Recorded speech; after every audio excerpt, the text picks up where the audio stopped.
Most people assume that if something is called a superfood, the worst thing it can do is not work. That assumption is wrong, and nobody in the superfoods industry has any financial reason to correct it. I'm going to show you 20 foods sold in every health food store, recommended by wellness influencers, and legitimately beneficial for most people, that are quietly, specifically dangerous for certain others, not rare others. People with common conditions, common medications, common genetic variations affecting somewhere between 5 and 30% of the population. The label says superfood. The label does not say not for you. Nobody is legally required to put that on the label. Stay for number 12. It's in every green smoothie on the internet, recommended specifically for thyroid health, and it's one of the most reliable ways to destroy thyroid function in people who already have thyroid disease. The people it's hurting most are the exact people being told to eat more of it. And stay for number 1. A food almost every cardiologist agrees is among the healthiest things a human can consume. That sends a specific, diagnosable group of people into crisis every time. 20 foods, real dangers, real populations, 0 labels. Let's go. Number 20. Grapefruit. Genuinely nutritious. Solid research. Here's what the label misses. Grapefruit contains compounds that block an enzyme in your gut called CYP3A4, responsible for breaking down a significant portion of all prescription medications. Statins, blood pressure medications, immunosuppressants,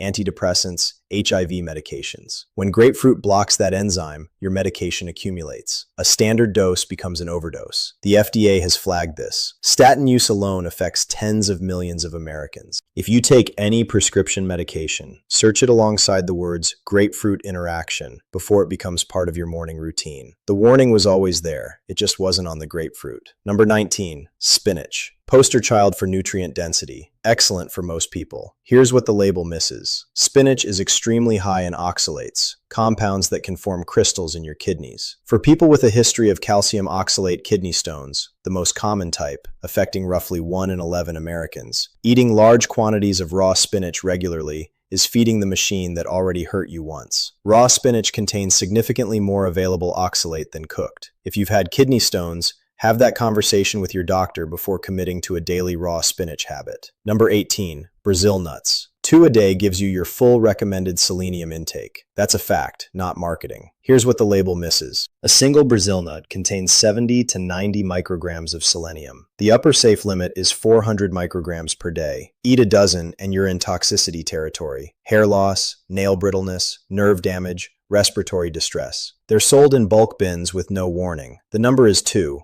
That's it. More is not better. More is specifically harmful. Number 17, raw honey. Impressive antimicrobial and antioxidant profile. Here's what the label misses. Raw honey can contain Clostridium botulinum spores. In adults, your gut handles them without incident. In infants under 12 months, those spores can germinate and produce botulinum toxin, causing muscle paralysis, respiratory failure, and death. Pediatric organizations worldwide are clear on this. If you have a child under 1 year old, this is the one thing I need you to take from this entire video. Raw honey. Not before 12 months. Not even a little. Not even on a pacifier. Number 16, kombucha. Legitimate probiotic content. Genuine gut health research. Here's what the label misses. Kombucha contains real amounts of alcohol, typically 0.5 to 3%. Homebrewed versions can exceed this significantly. For people in recovery, for pregnant women, for those who abstain from alcohol for religious reasons, this is not trivial. Beyond that, kombucha is highly acidic. For people with acid reflux or GERD, regular consumption can worsen those conditions significantly. The probiotic marketing is real. The alcohol and acidity caveats are real too. Number 15, flaxseed. Omega-3s, lignans, fiber, 6,000 years of therapeutic use. Here's what the label misses. Flaxseed contains phytoestrogens that interact with estrogen receptors. For people with hormone-sensitive cancers, certain breast, uterine, and ovarian cancers, regular high-dose flaxseed consumption is a conversation that should happen with an oncologist first. Also, raw flaxseed contains compounds that can release small amounts of cyanide during digestion. At normal dietary amounts, not dangerous. At the very high doses promoted in some alternative health communities as cancer treatment, not safe. Natural is not the same as dose-independent. Number 14, aloe vera juice. The topical gel has solid research going back to ancient Egypt. Here's what the label misses. When aloe vera juice includes the outer latex layer, it contains aloin, a stimulant laxative the FDA banned from over-the-counter use in 2002 due to carcinogenicity concerns. For people with Crohn's or ulcerative colitis, aloe latex can significantly worsen inflammation. For pregnant women, stimulant laxatives carry documented risks. The topical product and the internal product are not the same thing, despite coming from the same plant. The wellness market doesn't always make that clear. We're halfway. If you've recognized yourself in any of these, a condition, a medication, a food you've been adding to your diet because someone called it one of the best things you can do, that recognition is the entire point. Keep going. The next half is where this gets most important. Number 13, turmeric and curcumin supplements. One of the most robust traditional medicine records of any plant. Anti-inflammatory research is genuinely significant. Here's what the label misses. Turmeric in food, safe. High-dose supplement form, 500 to 1,000 milligrams and above, different conversation. High-dose curcumin can inhibit blood clotting, creating dangerous interactions with anticoagulants like warfarin. It affects iron absorption, relevant for anyone with iron deficiency anemia. And there are documented cases of acute liver injury from high-dose curcumin supplements, including in previously healthy people. The ancient healers who used this plant knew the dose mattered. They used it in food, in specific preparations, in precise amounts, not as an unrestricted supplement. Number 12, raw cruciferous vegetables. Kale, broccoli, cauliflower. This is the one I mentioned at the start. The nuance is important and almost entirely missing from wellness content. Raw cruciferous vegetables contain goitrogenic compounds that interfere with iodine uptake in the thyroid. For people with healthy thyroid function,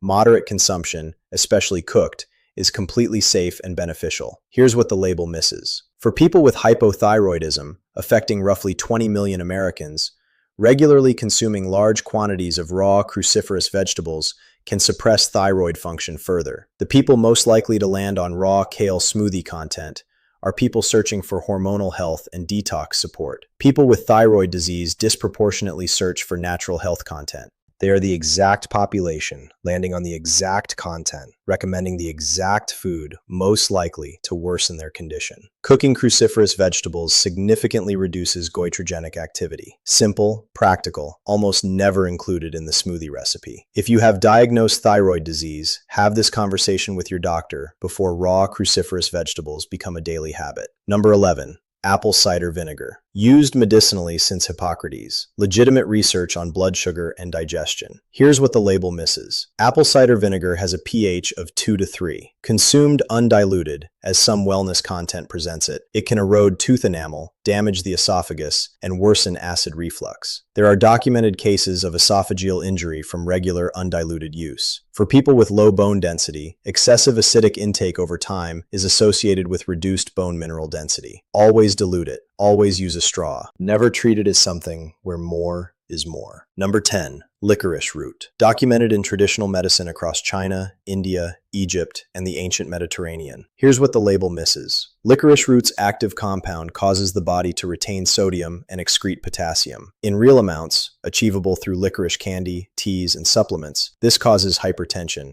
dangerously low potassium, and in documented cases, cardiac arrhythmia and heart failure. The FDA and the European Food Safety Authority have both flagged this. For anyone with hypertension, heart disease, kidney disease, or medications affecting potassium levels, licorice root beyond small dietary exposure is a physician conversation before it becomes a supplement. Number 9. Green tea extract supplements. Brewed green tea has a strong safety record and thousands of years of daily use behind it. Here's what the label misses. Green tea extract is a completely different exposure. The European Food Safety Authority concluded in 2018 that doses of 800 milligrams or more of EGCG daily are associated with liver damage. There are documented cases of acute liver failure from high-dose green tea extract supplements, being sold as metabolism boosters, taken multiple times daily by people who assume the safety profile of the beverage applies to the supplement. It does not. The extract is not the tea. Number 8. Nutmeg. 2,000 years of culinary and medicinal use. Here's what the label misses. Nutmeg contains compounds metabolized into substances with psychoactive and toxic effects at elevated doses. 2 to 3 teaspoons, well within what some wellness content recommends for smoothies and warm drinks, can cause hallucinations, extreme agitation, elevated heart rate, liver damage, and in documented cases, death. The culinary dose, a pinch, is safe. The wellness culture dose is not. That line was common knowledge in traditional herbal practice. It has been almost entirely lost in the transition to superfoods. Number 7, elderberry, genuine antiviral research. Traditional use going back to Hippocrates. Here's what the label misses. Raw elderberries contain a compound that converts to cyanide during digestion. Commercially prepared syrups are cooked, which deactivates it. Raw berries, unprocessed home preparations, and foraged elderberry carry real cyanide risk. Beyond that, elderberry stimulates cytokine production. For people with autoimmune conditions, rheumatoid arthritis, lupus, multiple sclerosis, immune stimulation can trigger or worsen flares. If you have an autoimmune condition, talk to your rheumatologist before elderberry becomes part of your immune support protocol. Number 6, spirulina and chlorella. Impressive protein content, genuine nutrient profile. Here's what the label misses. Algae supplements can accumulate heavy metals from contaminated water sources. Documented cases of heavy metal poisoning and liver damage in consumers of poorly sourced products. Additionally, spirulina contains phenylalanine, harmless for most people, specifically dangerous for people with PKU, a metabolic disorder requiring strict phenylalanine restriction. Buy only from suppliers with third-party heavy metal testing. If anyone in your family has PKU, spirulina is contraindicated.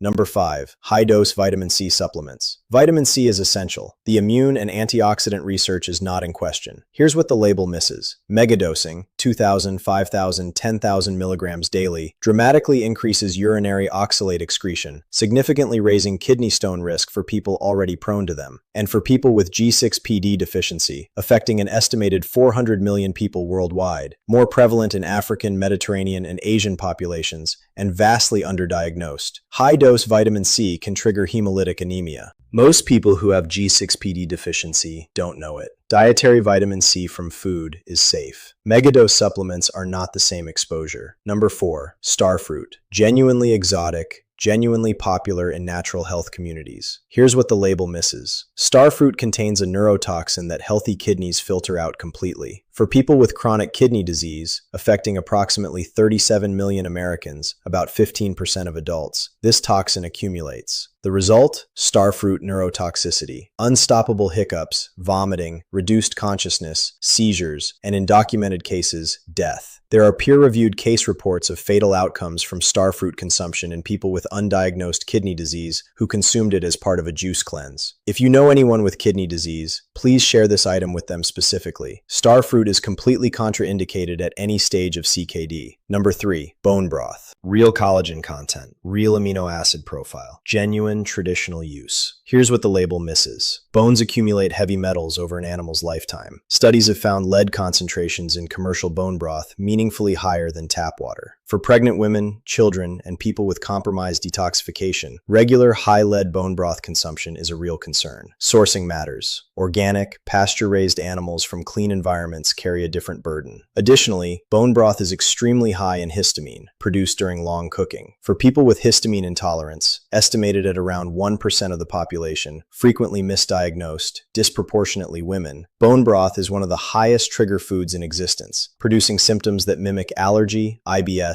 and anxiety. Number 2, pomegranate juice. History stretching back to ancient Persia and Egypt. Among the strongest antioxidant research in the fruit category. Here's what the label misses. Pomegranate juice inhibits the same liver enzymes as grapefruit, CYP3A4 and CYP2C9, causing medication accumulation to potentially dangerous levels. The interaction profile is less publicized than grapefruits, meaning physicians who brief patients on grapefruit interactions often don't think to mention pomegranate. Documented interactions with cyclosporin, blood thinners, and statins. The person most likely to drink pomegranate juice daily is also statistically likely to be on multiple chronic medications, health conscious, and managing a condition simultaneously. Those two facts are in direct conflict. Nobody is connecting them on the bottle. If you take any prescription medication and drink pomegranate juice regularly, verify the interaction today. Number 1, walnuts and tree nuts. Extraordinary clinical support. Among the most consistent cardioprotective research in nutritional science. When cardiologists recommend nuts, they're often recommending walnuts specifically. Here's what the label misses. and this is the one I want you to sit with. Tree nut allergy is among the most severe and common food allergies in adults, affecting an estimated 1.8% of the American population, with rates rising. Allergen labeling is legally required. That part is on the label. Here's what isn't. Oral allergy syndrome, affecting roughly 5% of the general population and up to 70% of people with seasonal pollen allergies. People with oral allergy syndrome react to raw nuts with tingling, itching, slight swelling, and frequently dismiss these symptoms. They keep eating the food. In some cases, these symptoms are a reliable predictor of developing a more serious sensitivity over time. If raw nuts give you tingling lips or an itchy mouth, don't dismiss it. See an allergist. That symptom has a name. It has a mechanism. Paying attention to it is the simplest protective step in this entire video. 20 foods. Every one genuinely beneficial for the right person, in the right amount, with the right context. Every one actively harmful for a specific person, at a specific dose, under a specific condition that is not difficult to identify, if someone tells you to look for it. The superfood industry isn't hiding this out of malice. It's hiding it out of incentive. The caveat narrows the market. And in a market built on the word super, caveats don't sell. You are not everyone. Your thyroid status is specific. Your kidney function is specific. Your medication list is specific. Your genetic heritage is specific. The food that optimizes someone else's health can quietly damage yours, and no label is going to tell you that. The warning was always there, in the pharmacological record, in traditional use guidelines, in clinical case reports, in the botanical wisdom of cultures that understood these plants before the marketing existed. We just stopped putting it where people could find it. Now you have it. Use it. Pick one food from this list you consume regularly and look it up alongside your specific health situation, your medications, your diagnosed conditions, your family history. Not the general population. You. Tell me in the comments which one surprised you most.